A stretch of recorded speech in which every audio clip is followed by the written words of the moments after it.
Okay, breaking news. Omuyimbi w'eggwanga Dr. Jose Chameleone aka Joseph Mayanja ayolekedde olusozi Gambalagala. Bampita kali lugambo Simple MC Pro Max.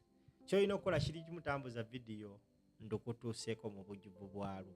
Nyongera okutegeeza gwe ssebo banya bandaba ti wano wokka olufuna abasigadde bali ku byabwe.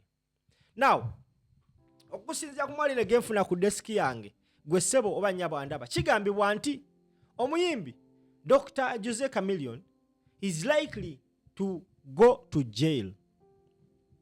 Okategedde Essaawa yonna omuyimbi Jose Chameleone agenda kuyingira ekkomera. Okusinziira ku mukutu ogwa New Vision guvudde ne guwandiika ku nsonga ekwatagana ku Jose Chameleone.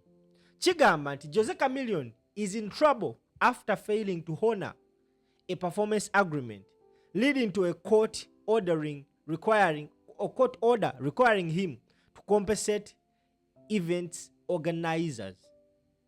The court recently ruled that Chameleone must pay substantial amount of money to a group of Ugandans in diaspora after he breached a contract under which he had been paid to perform but failed to show up.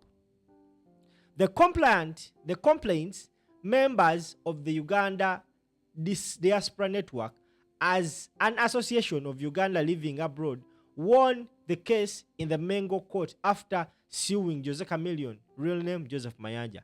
According to the evidence presented in court, Jose Chameleone entered into agreement with the Uganda Diaspora Network and requested a payment of $5,000 to perform at their event.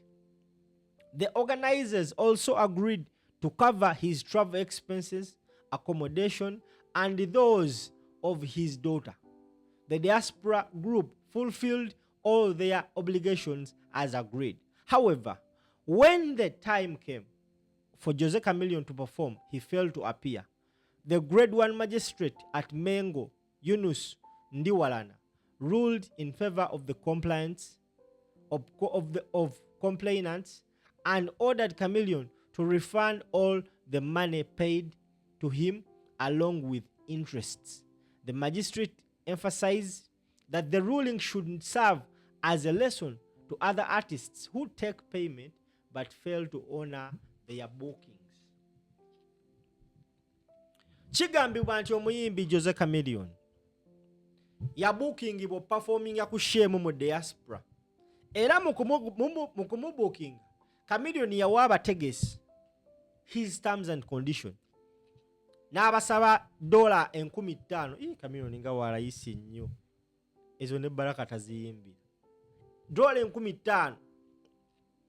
N'abasaba ne air tickets nga kuliko ne ya muwala we. Ebintu ba organizer bye bakwasaganya. Wabula show onakula show lutuuka. Omukulu gwe ssebo bannyabo andaba teyatuuka. So ba organizer basazeewo kujja Uganda ne bafairinga omusango. Era omusango gwabadde mu kkooti ya Mengo, Grade 1 magistrate.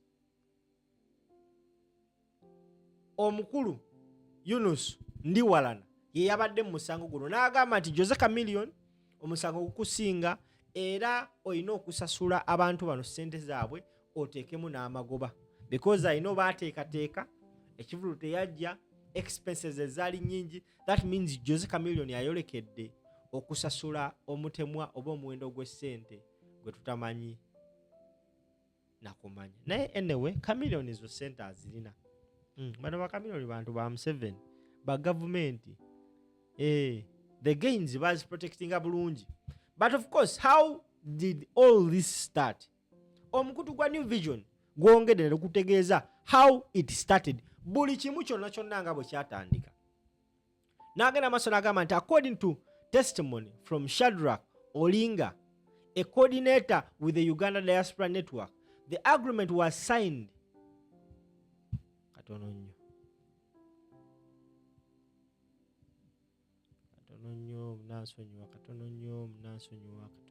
mnansonyiwa. kamala okutereezaamu wano bulungi nnyo okuba kati kirabika saagala kukolamu nsobi mu egguliro. Now kale tugenze mu maaso. According to a testimony from Shadrack Olinga, a coordinator with the Uganda Diaspora Network, the agreement was signed on December 17th, 2022. Chameleone had committed to perform at Uganda Canada Business Expo, an annual event. Can you imagine?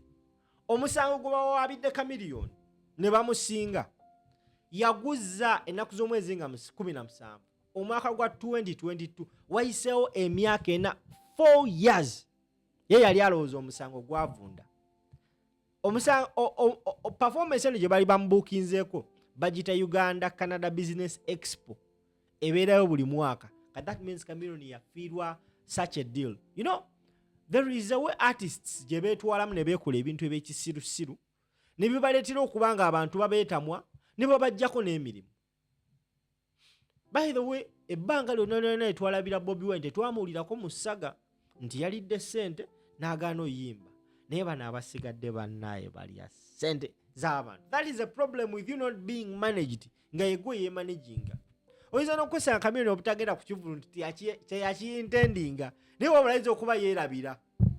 Kisoboka nakyo lwa nsonga yeekwasaganyiza buli kimu. Now, bano bagamba omusango guno yaguzzanga 17 omwaka gwa 2022, 4 years now. Baguwangudde yesterday. The expo and related activities were scheduled to take place between January 30th and July 2nd, 2023 in Ottawa, Canada. It was agreed that Chameleone would be paid $5,000 for the performance, with an upfront payment of $2,000 as a sign of commitment. This amount was duly paid to him. The organizers also purchased his air tickets at a cost of $1,129 and booked accommodation for 3 days at a cost of $1,156. On the day he was expected to perform, the organizers say they had everything ready but waited for him in vain. He neither showed up nor answered phone calls. To make matters worse, it was reported that while he failed to attend the event, he was performing at another show in Canada known as Afrofest in Toronto. Oh, I remember that show Chameleone again at Afrofest. Kati n'aba n'abayi mu mwine ndiwe mukola ebyekisirusiru. Omukulu amala oba either okufuna booking ya Afrofest. Ndowooza agamba banne wabayo ene event e Canada banne mu booking. Guys booked Chameleone. Teyayimba naye ate yagenda nayimba ku Afrofest. Tugenze mu maaso. In his ruling, the magistrate noted that Chameleone not only failed to attend the event after receiving payment, but also ignored multiple court summons to defend himself. Omulamuzi yagambye nti omukulu ono teyakoma butayimba butalabikako e Canada. Wabula ne we bamusamoninga omukulu yali talabikako kugambya omusango gwazibwa myaka ena emabega 3 emabega. Naye omukulu yali tagenda mu kkooti oba leero ki ekyamulese mu kkooti, I don't know. Now, in his ruling, the magistrate noted that Chameleone not only failed to attend the event after receiving payment, but also ignored multiple court summons to defend himself.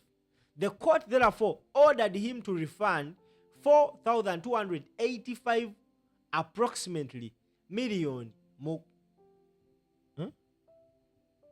16 mwe eza Uganda.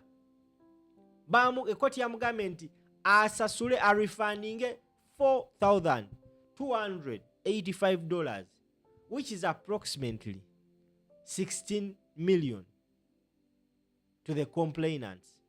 In addition, he was ordered to pay 5 million in general damage for the inconveniences caused after failing to perform as agreed. The amount will be also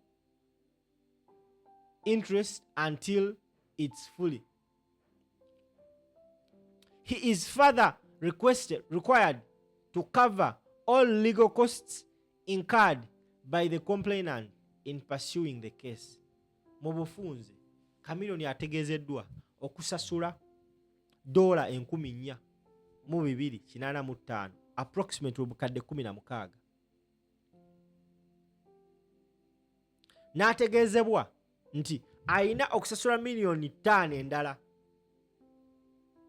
olw'okutaataaganyizibwa kwe yateekawo nga atawaanya abawawaabira. Era gwe ssebo oba nnyaba ndaba ne bamugamba nti ayina okukavalinga ssente bano abamuwawaabidde zonna ze batadde mu musango guno. Alabika ayingidde miliyoni 3 wemba seerabidde. Oli kuva Strange, amanya n'eddoboozi bampita Simple MC. Nyongera okusaba osubscribing ate don't forget to tap the bell. We'll link up later on. Bye bye.